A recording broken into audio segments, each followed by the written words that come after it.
Artist Entrepreneur Podcast. We are your hosts, Amanda Ritchie, Noah Dock, and me, Kerry Wee. We're three artists brought together by the love of circus and dance. Amanda from the world of Cirque du Soleil as an aerial soloist. Noah, our academic, and me from the commercial dance world. This is one of the greatest jobs in the world, but it comes with uncertainty. Each episode contains insight on how to pursue art-based businesses. We'll have a variety of guests and have lively weekly Discord. Tune in every week to hear our perspectives on the minefield that is the artist's way of life.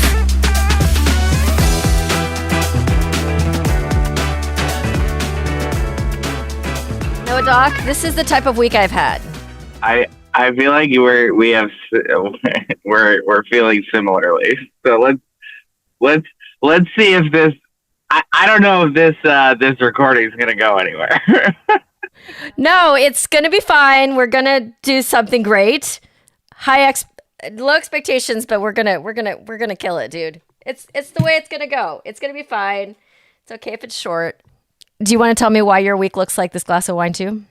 Everything from applying for jobs to not hearing back from people to clients not wanting to do social media because the economy's, going down to getting an epidural to... Oh, you win because you got a needle put in your back. Contract changes for, app development and moving on to next steps. I'm fucking tired. So it wasn't necessarily bad, but it was like a lot. Is that what you're saying? I mean, it's not great. Not great, but also just a lot. Yeah. Yeah, we can, you know what? We can do this on this podcast. We can just lament and commiserate. It's hard. Yeah, shit's hard. Shit's hard. Some of my friends in business in LA are starting to feel the very knee-jerk effects of what's going on in the White House, and people pulling back their discretionary funds on things because they're a little bit nervous, or they've already lost so much money they're like, oh, I need to pull this back. So I'm doing it. Yes, Bean. I know small businesses are already feeling the knee-jerk reaction from what's happening, like at the federal level. I have not experienced that in my own personal life, but it was a very expensive week when it came to like life, like taking care of my car, and Bean had like a dentist appointment and an eye doctor, and like I was more in my business. In my business than on my... I had to really think really hard about that. On my business, and I taught a lot this week, which is great because I want to be making that hourly rate that you're talking about right now. But basically all it amounts to is I don't get enough sleep. I don't know if that's what that amounts to for you. Yeah, I mean, I don't... Sleep was not the primary activity of this week. I'll say that much. Yeah, no, it was not. I wish I could have warned you that I was going to be drinking some wine during this call, because maybe you could have set yourself up. I know. I would have. I mean, I have to go teach, so that probably wouldn't have been best. But I would have. Maybe I would have said, "Let's do it later." I think I'm going to be asleep in 2 hours, but. Yeah, you're doing great. She's doing a puzzle over here. Noah, but I want to let you know before we get into like the hard, sometimes the really tough weeks of being an entrepreneur. I met like your doppelganger. Oh, yeah? Week. So like from a look standpoint, kind of, but more so energetic. Oh, okay. That's kind of nice. So he's a dude. His name is Jaime. He's Puerto Rican. He was wearing a beanie like you always do, and his curls were sticking out of his beanie. And he came to aerial class with one of his friends who's a woman, and she was like, hey, come and take class. And he's never touched the lyre before, and he is a parkour athlete. Oh, good job, Bean. High five. Okay, so he's a parkour athlete, and he's like, I've never touched it, but then he did all the stretches. He did literally every single rep of every single conditioning exercise I asked him to do, even though he didn't not know how to do it. did an Amazon, did a double ankle hang on the Lyra. He's like, oh, this feels really dangerous. But he's like, he's really strong and he can invert. But then, like, just the whole thing, the whole package, I was like, Are you this guy's long lost brother? He's got that vibe. He's got that you say jump, I say how high sort of mentality. Yeah, but then also like your same height, kind of like doesn't have the beard, but like the hair, everything. And I was like, so I even showed him your last story because you were talking. Yeah. I was like, this guy, and he's like, I think I see it. I'm like, it's because I'm feeling the vibes. So I met him yesterday. I was like, okay. Noah's doppelgangers in my life now, which is cool. I love that. Yeah, it's good. Very similar kind of experience too, like coming to Ariel with like some sort of physical background, but not necessarily that physical background, right? Well, and I asked him, okay, where do you train parkour? Because like they have a place up in Austin called Jungle Movement. It's this huge place, and they like people are just jumping all over the place. He's like, no, we just do it in the city. Yeah. I was like, so you do the real one? I'm like, yeah. Damn. That's definitely like my my New York friends that I used to work with. But then he felt like the Lyra that is like 5 feet off the ground was way more dangerous because something he's not used to. So I was like, I get that. You're just not used to it. Yeah, when you're not used to it, it's a whole different ball game. It's like, oh yeah, I'll jump from roof to roof, but no, that metal bar hanging in the air 5 feet off the ground, I'm not interested in that.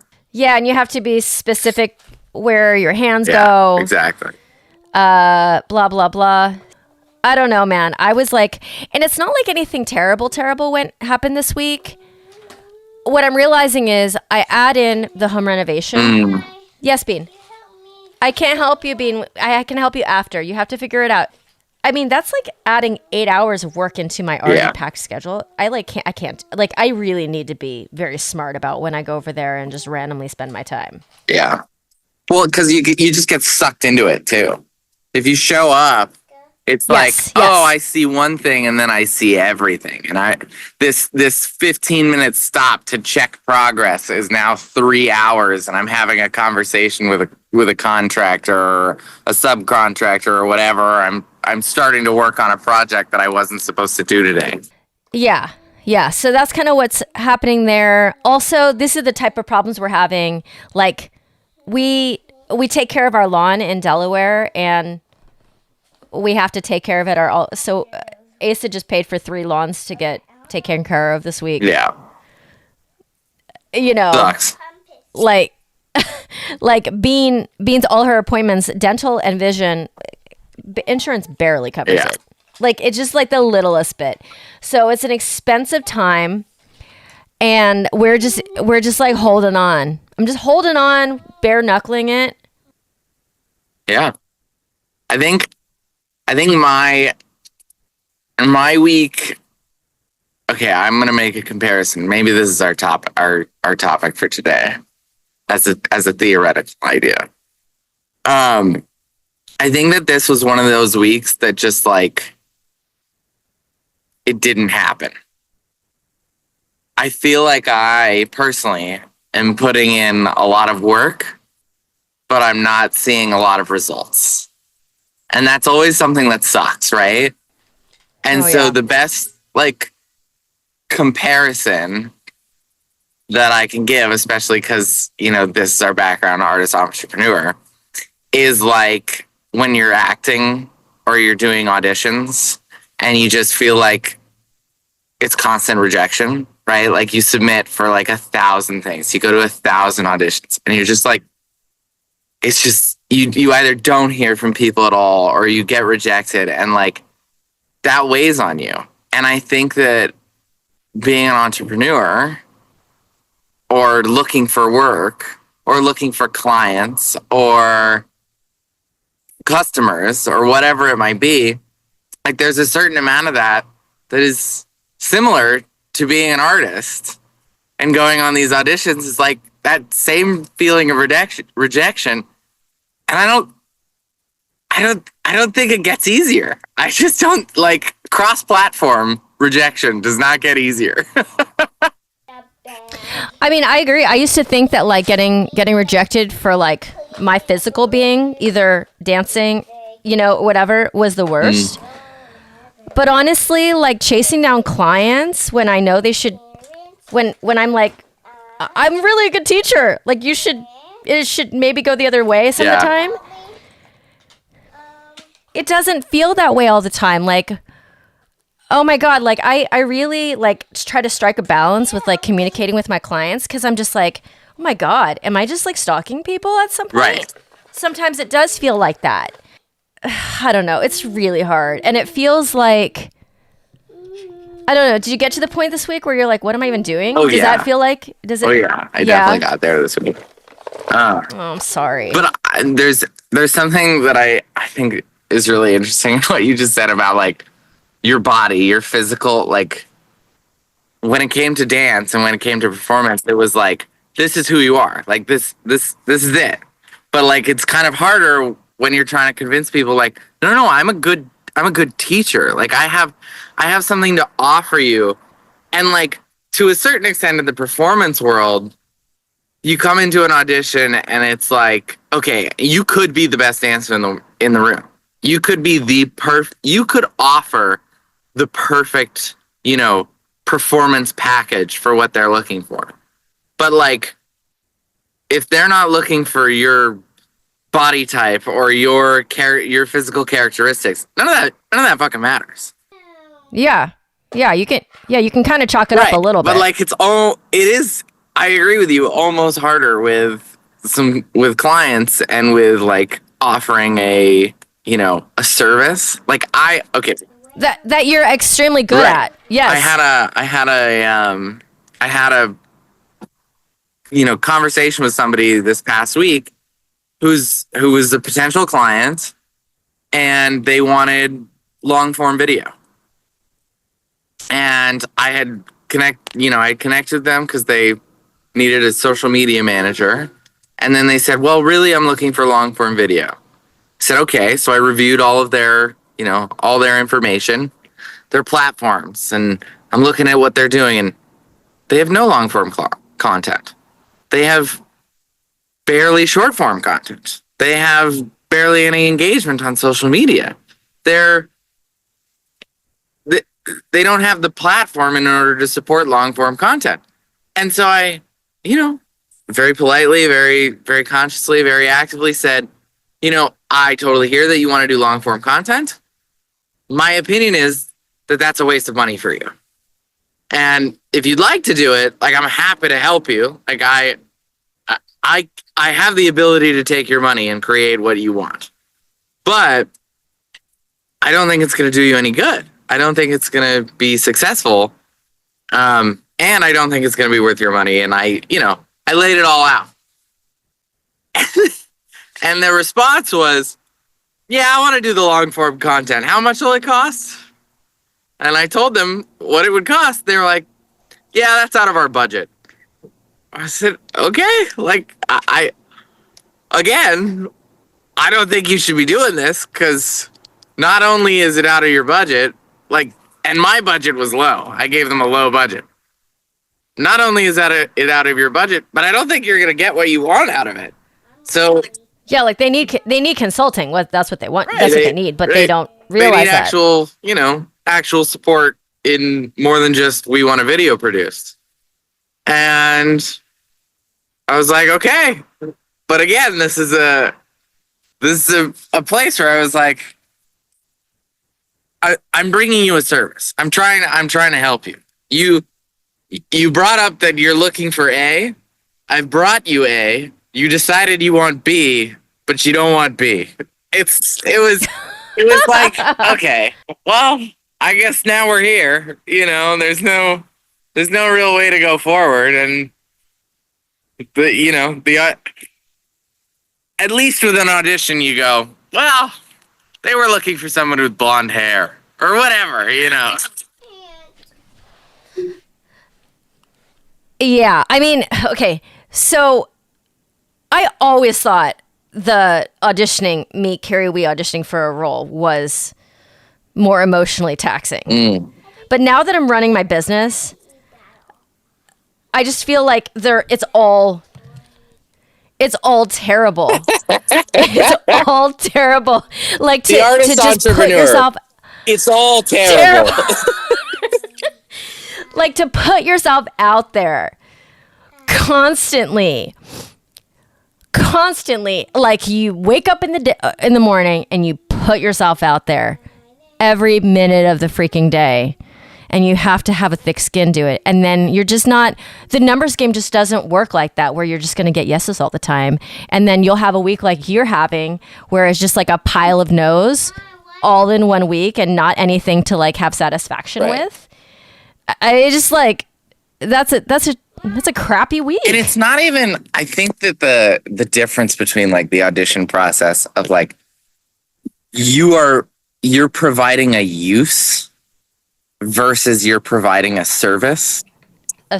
And when you're providing a service, you're like, no. What I have, what I'm trying to bring to you is to help you, as opposed to what you're bringing me on for is to just do something for you.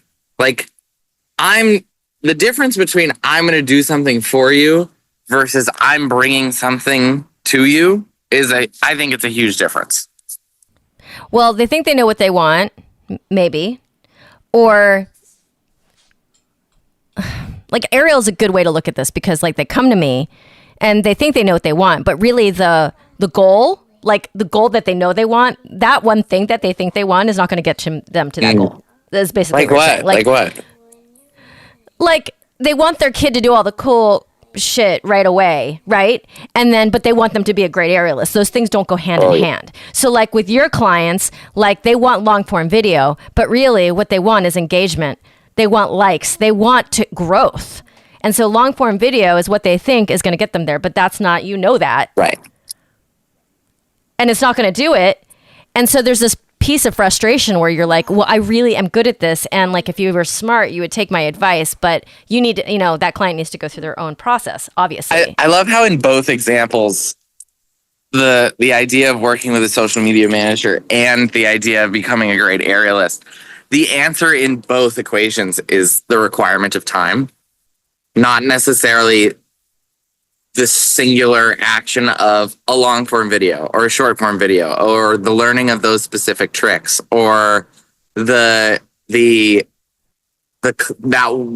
specific classes that you're going to take on that apparatus. But in fact, it is the execution of all of these things over an extended period of time that creates the great areas, that creates a great following, that builds a brand, that all of those things require time and require a consistency over time, as opposed to just, well, if I learn that one thing, I'll be fine. Or if I do that one thing, I'll be fine. I mean, I feel like I've been talking about this all week, actually, like clients that want, what is it? Instant gratification. A magic bullet? Magic bullet. And clients fighting with me. I have a personal training client who's fighting with me right now because they think that like I don't understand them. I'm just like, no, you're in pain all day. You're the one who's in pain all day. And I'm trying to help you out of it, but the road is not easy at the beginning or the middle. Right. And it's so... It doesn't happen overnight. No, for any of these things, I don't know. The thing is, I mean, this is a great topic because really for any entrepreneur, and then if you're especially creative entrepreneur, like it is just the freaking long game. We're in the long game, and weeks like this are gonna happen. The clients that don't understand that process are not going to be our clients. Yeah.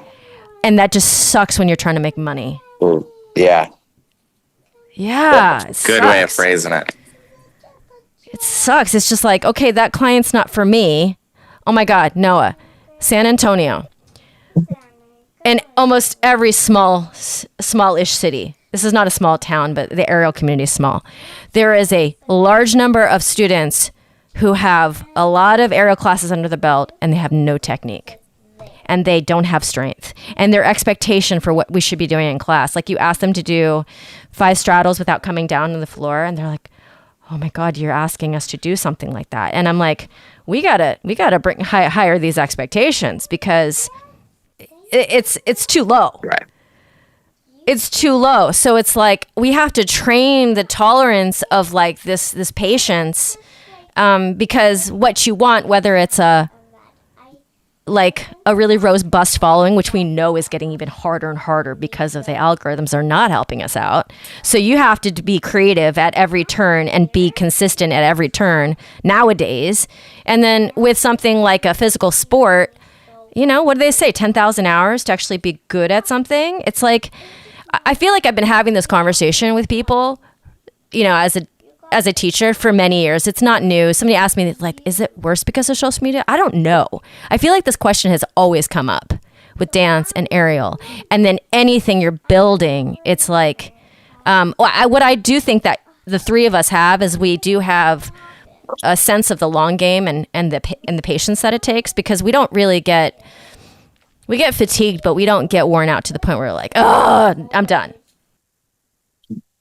I'm writing down something you just said. Oh my God, what did I say? Because I really like it. Okay. Do you remember what I said? Because yeah, I just was talking. I don't remember. Blacked out, dude. Well, thank God we also record these, Mm-hmm. Thank God. I think that this is a topic in its own. This is a subject. This is huge. Training the tolerance of patience. Yeah. How do we do that? That is a great phrase. Training the tolerance of patience in a world of instant gratification. It's a question on how I get my kid to do it. It's a question of how I do it myself.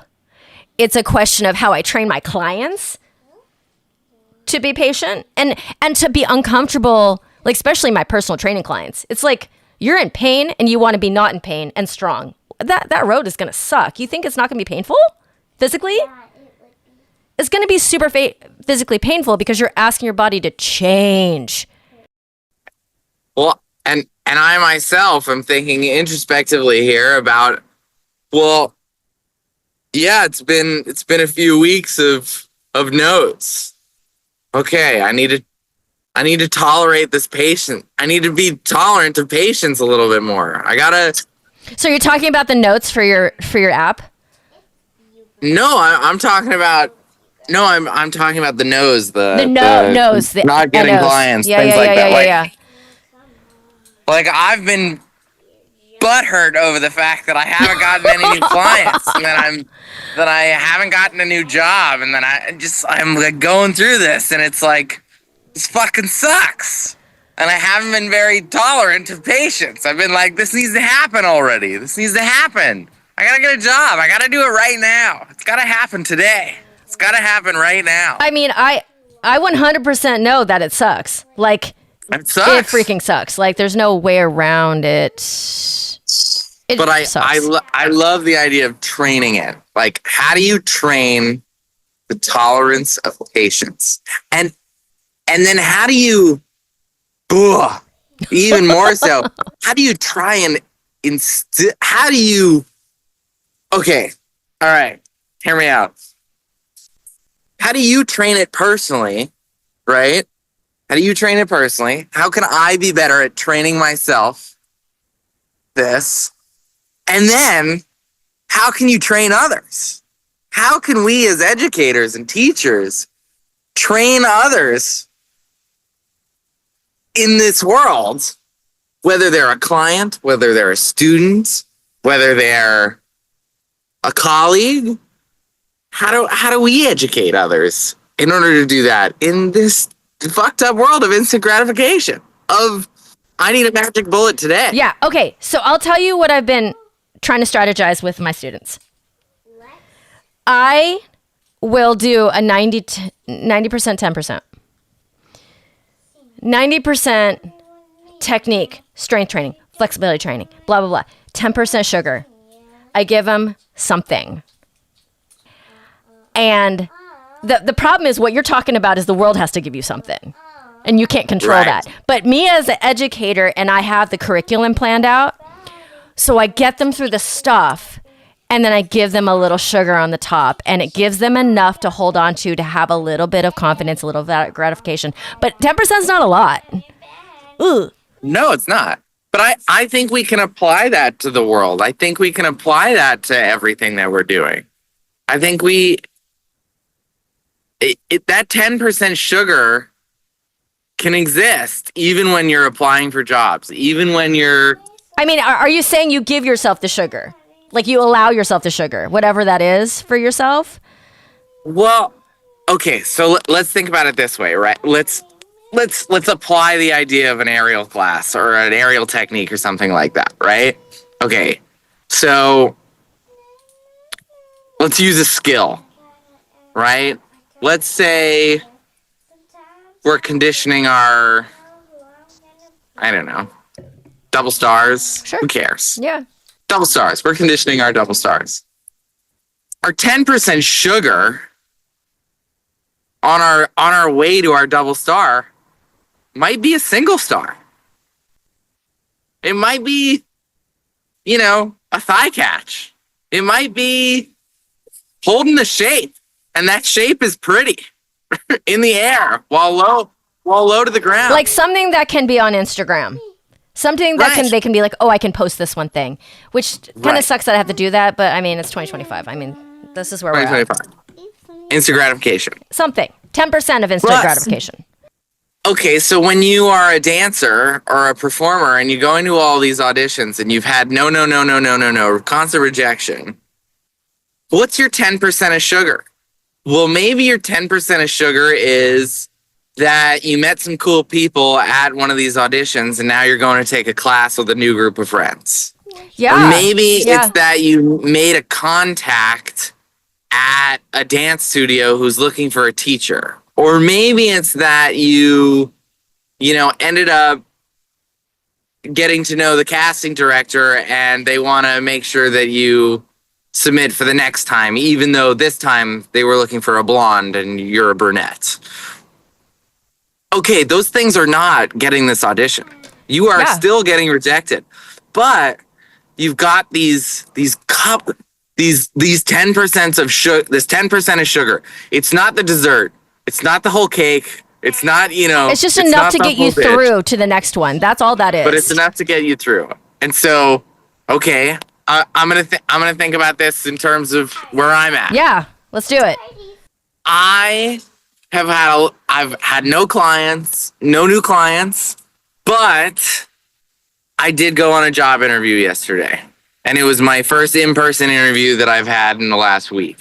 Okay? And I met a cool person and there's some 10% of sugar. Okay? I am going to do another cocktail event. I enjoy this cocktail event. I'll make a little bit of money from it. There's a 10% sugar. It's not, it's not a solution. It's not the end all be all, but it's 10% sugar. I am done with development for the app. We're moving into support. There's a shitload to do now. 10% sugar. I love this. Are you trying to convince yourself of it at the same time? I'm really trying hard. And I think it's working. Delusion works a little bit too. Delusion is so good. It gets you really far. I mean, I could if my 10% of sugar is delusion, it's still sugar in my opinion. You know what my 10% of sugar is on a week like this? So we're shelling out cash to take care of 3 houses, and my kid is coming to an age where she's got cavities and glasses, and I'm driving so much because we haven't moved yet, and the house we're living in is way farther than where we're going to live. So my hip is like mad, and like I'm rolling it. But Noah, I've been working towards this. I moved here so that you could do this. So I could be busy and buy a house in a different place than where I was living only 8 months ago. I'm just tired. I'm like sleep, like I'm just exhausted. And then the exhaustion's not going to, I mean, an 8-hour night of sleep really does a lot. And that's what we're going to get after this, because it's only going to be 7:00 when we're done with this. And we're going to go to sleep quite soon. So it's going to be fine. You're Noah. Asa just flew to Delaware to take care of, yeah, you can have some water. Oh, you want me to take it? Okay.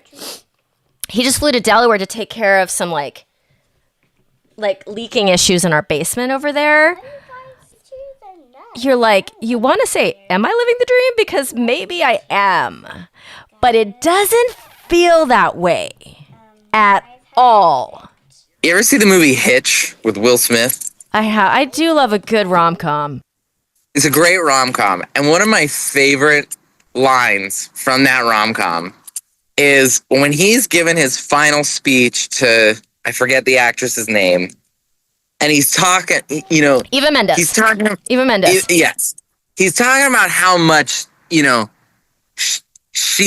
loves her, and how he has had his guard up for so long, and he has not put himself out there because he doesn't want to put himself through the pain, but he loves her so much. He wants to be miserable. And that's his line. He's like, I want to be miserable with you. Like, this is what I want. And it's such a great line. It's such a great moment. And I think about it regularly. But like, it's that moment of, it's this thing that I want. And I know it's good. I know it can be good. I know how miserable I'm going to be in order to get there, and there's going to be misery involved, but I want it. Well, and I don't know if I saw it that way, but like, to have to take care of 3 lawns, you have to own 3 lawns. You know what I'm saying? Right. We don't own 3 lawns. We own 2 lawns, and we're renting 1 lawn. But like, there's HOAs at all these lawns, and we just can't let it go. Like, we have to do all of it, and it's like, oh, this is what we were working towards, and this is the work that it takes to upkeep all of it. And there's 2 of us, like, we're both doing our work, and I'm busy at the studio, and I'm designing our new house. Like, this is it. No, Doc. And I'm like, oh my God, I'm so tired. Like, I can't even, like, oh my God. Like, I'm not even looking at it positively at this point. Yeah. And I think that's the hard part. It's like the idea of this is it, and like not looking at it positively, but still doing it. Like, you want to look at it positively. You want to try, but it's not always the easiest thing to do. It's not always that easy to be like, yeah, this misery feels great. Right, because you're just shelling at the money to do the things that you know you need to do to upkeep whatever this thing is. But I have to say, I was listening to a podcast, and they were talking to a man who had made it. Like, he was already like millionaire, billionaire.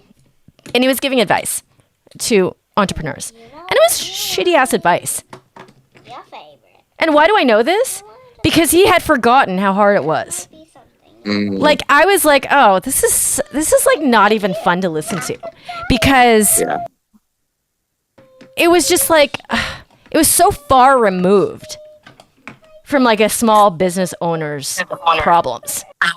One of my least favorite things to hear when people give advice about becoming successful, and I hope one day I can eat my words, because I'll be super successful, and I'll be giving a talk or something, and I'll say these words, and they'll be like, hey, remember in 2025 when you were fucking nothing, and you said that this was the most annoying thing that successful people say, is one thing led to another.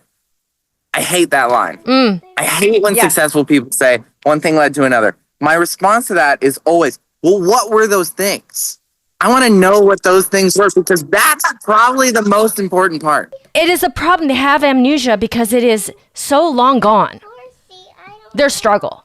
Like, if we didn't talk this week, like if we skipped a week because Amanda couldn't be here, Sorry, Amanda's busy this week, guys. So me and Noah are just, we're like, okay, we're just going to do our appointment. If we skip this week and you had a good week next week, this topic would have just... forgot. Yeah, I would have forgotten about this. Yeah, it would have evaporated.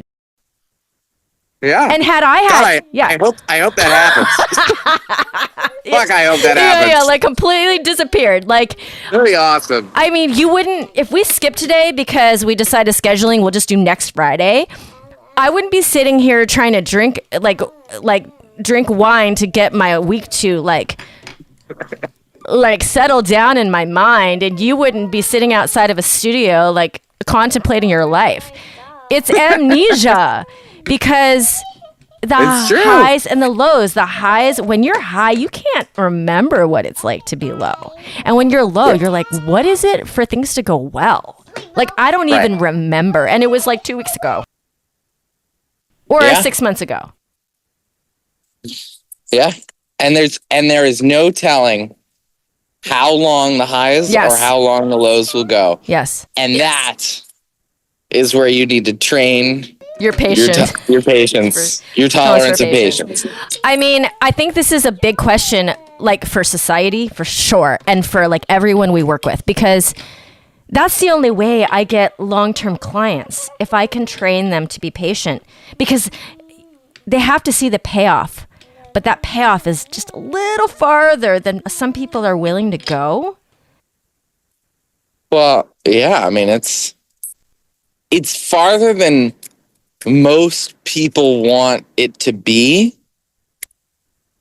I think it's a little farther than most people want to go. But for the people who can make it at least, I want to say, well, okay, I don't know how. I don't know if this is the right way of comparing a percentage, but I'm going to give it a shot. I think I've brought this up on this podcast before. There's a teaching for clowning, and a way that I have approached clowning when I've choreographed and created clowning pieces, which is that in order to create a successful clowning piece, you have to do it 100 times. Okay. And I believe this for all things, not just clowning, but I think clowning is a metaphor for life. So I'm going to use clowning. So that's the magic bullet, 100 times. 100 times. Okay. And here's what the 100 times does. The first 20 to 30 times you do the piece, you're learning the piece. You're learning it. You're going through the memorization. It's new, and this is your learning experience. So your first, let's call it 30%. From 30 times to about 80, you're bored. It's so boring. You're just going through the motions. You're just doing it. And at a certain point, you're not even thinking about it anymore. But then that last 10 to 20%, that's where the magic happens. Oh, yeah. Because that's where you take a step back and it's like breathing to you.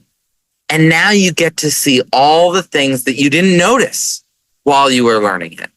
You get to see all the things that you stopped paying attention to while you were just going through the motions. And now you get to make something new out of it. You get to improvise. You get to experience this for real. And that is the hardest part to get to, because I think most people, and if we're applying this idea that your first 20 to 30% of anything is learning, your next, your 30 to 80 is going through the motions. But that last 20 is where the magic happens. If we apply that to anything, everything, social media, learning a new skill, becoming an airless, becoming a dancer, auditioning, whatever it might be. If you apply that idea, I would say arguably that most people are going to give up around 60%, 70%. When they are bored and they're in that just the same shit over and over and over again, and nothing feels like it's changing, and nothing feels like it's happening, that's where most people are going to quit. That's where most people are going to leave. But the people who do make it to that 80% and unlock that moment, it's the best. I mean, that's where the outliers are, right? I feel like that's where the outliers are. I mean, unfortunately, because I want to make money doing it, I'm in retail aerial. That's what I started calling it that because, like, let's call it what it is. Sure. I'm not in like pure circus world. We are in retail aerial. We're trying to make money doing it. But I'm also trying to train them to become actual aerialists. Like that's the goal. And it is so hard to convince people of that. Yeah. And it's not for everybody. Like, and if we could take this and put it all out to all the skills and all the things, like some things, you know, people are sometimes doing something just for their mental health. Sometimes people are doing something, you know, in business, they just want the short-term gain. Yeah. So I get that, but it's like overall, we as the creators and like the root of the creation and like the business, we have to have our eyes on that ball, I think. Yeah. You know, to have that standard. And you got to know every aspect of it. Yeah. The retail, for lack of a better term, yeah, that retail side, that's the circus professional side, the artistic side, all those, especially with students, because yeah, some of them are there for their mental health, and some of them have a dream to be a circus performer, and some of them just want to get in shape, and everybody has their own different reason, but they're gonna put in, if they're gonna put in that 100%, if they're gonna do those 100, that act or that skill or make that attempt 100 times, what do they want out of it? You know what? I'm really proud of us because we turned, I don't think this is going to work, into a really good episode. By the way, me and Amanda have a pressing question that we have never asked you, which is, do you ever listen to this podcast? Have I ever listened to this podcast? Why do you ask? Because we expect the answer is no. I have listened to a little bit of it. Do you get eked out by our voices? I do. I hate listening to my own voice. Here's what I will say. Okay. And I'm gonna give a shout out right now. My best friend Adam, who was my college roommate, who was a doctor, he listens to this podcast. Oh. And I almost get my information from him for what this podcast is about from him. What's his perspective? It's so funny. He loves it, and he loves it, and he can correct me if I'm wrong when he listens to this episode. But he loves it because, first of all, he gets to get a glimpse into your life, my life. He gets a glimpse into yours and Amanda's life, which he finds really interesting, and our relationships and what we all do. And also, it is so removed from what he does. He works in the medical field. Yeah. He's not an entrepreneur. He's a doctor. So it's relaxing. It's almost relaxing. It's probably relaxing to him. And I think he finds it interesting. He's entertained to a certain extent, and he enjoys it. And he thinks that we have interesting perspectives and interesting things to share. So, do I listen to the podcast? No, not really, because I hate the sound of my voice. But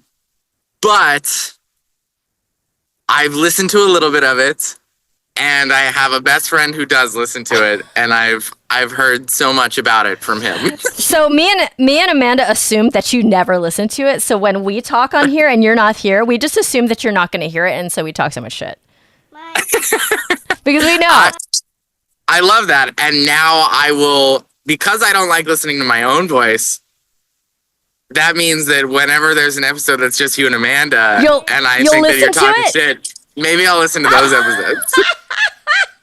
Yeah, we were wondering, but I assumed not because of the hating your own voice, but like because you have so much going on. Did you put like an Easter egg in one of these episodes where that I wasn't at, and you were just like, let's see if Noah actually does listen to this, he'll say, "Hey guys, why did you say, do we think Noah actually listens to this?" So I didn't put an Easter egg, but we just know that you're not going to listen, so we just talk about you freely. That's so funny. I love that. Well, continue to do so, and I will probably not listen, but I'll try.